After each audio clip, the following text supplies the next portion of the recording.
মাথায় ও বুকে বাংলাদেশের পতাকা, সামনে পবিত্র কোরআন শরীফ।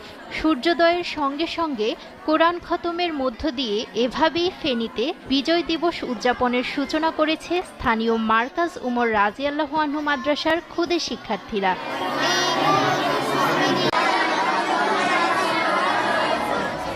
এরপর শহরের প্রধান সড়কে পতাকা র্যালি করে শিক্ষার্থীরা। করা হয় ৭১ ও ২৪-এ শহীদদের রুহের মাগফিরাত ও দেশ ও জাতির কল্যাণ কামনায় দোয়া ও মোনাজাত।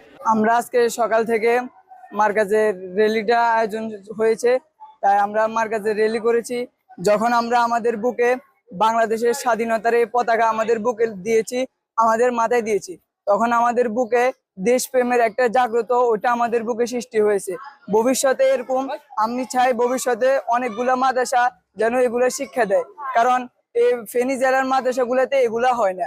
এগুলা যত ছাত্ররা আমাদের থেকে দেখি এগুলা শিখবে, তাদের থেকেও একটা দেশপ্রেমের উদ্দেশ্যে এগুলো জাগ্রত হবে।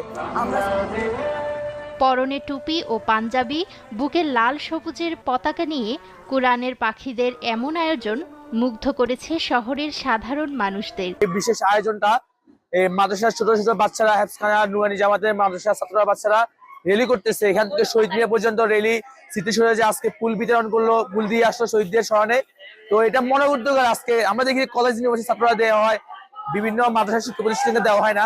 আলহামদুলিল্লাহ দেখে আমাদের কাছে এতটাই মুগ্ধকর লাগলো যে মাদ্রাসায় প্রথম ফেনীতে কোনো একটা মাদ্রাসায় মার্কাজ ওমর থেকে যায় এটা দেওয়া হলো। আলহামদুলিল্লাহ আমরা ভাষা প্রকাশ করতে পারতেছি আমাদের